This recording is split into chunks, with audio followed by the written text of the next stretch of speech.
Today, Dr. Sharp would like to share some knowledge about paper making. Before talking about paper making, let's first take a look at plant fibers. What is a plant fiber? A plant fiber is a thick, fibrous tissue that is widely spread in seed-bearing plants. Plant fibers mainly provide mechanical support in the plants.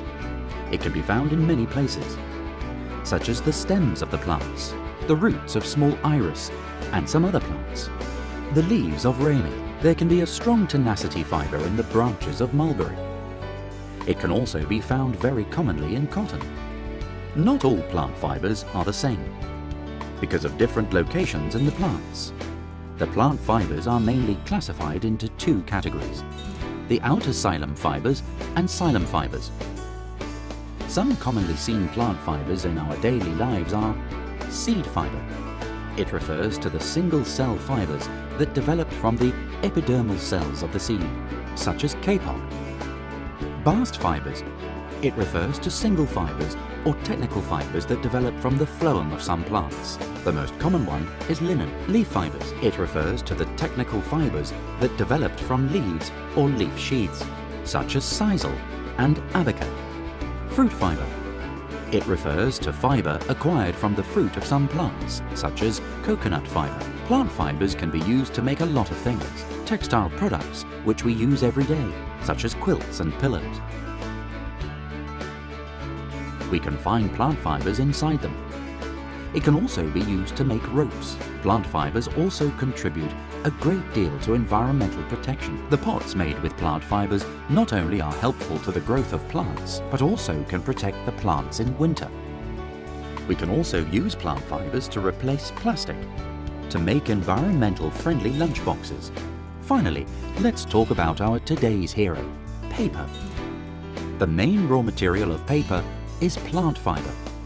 Do you know how paper is produced? In ancient times, our ancestors used a variety of objects to write with.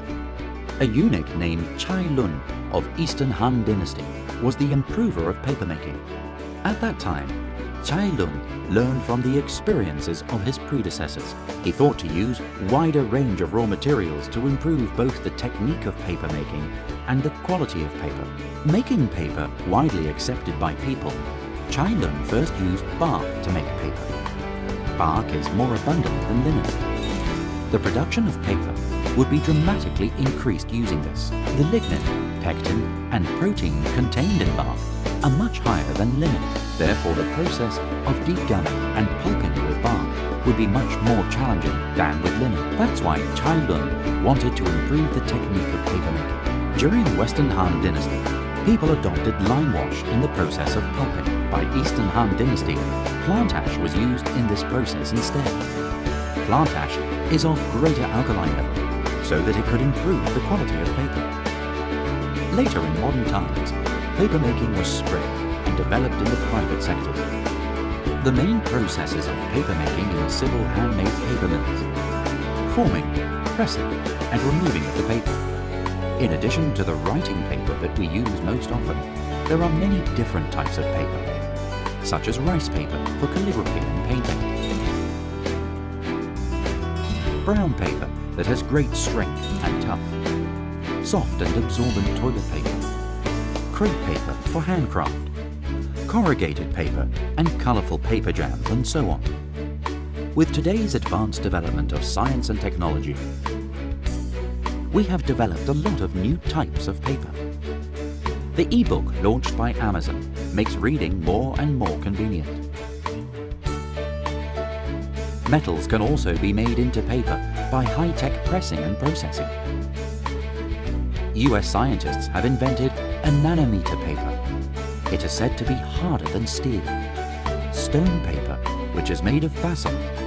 It is said to be not only fireproof and waterproof, but also foldable and wear-resistant. It is known as the best paper in modern times.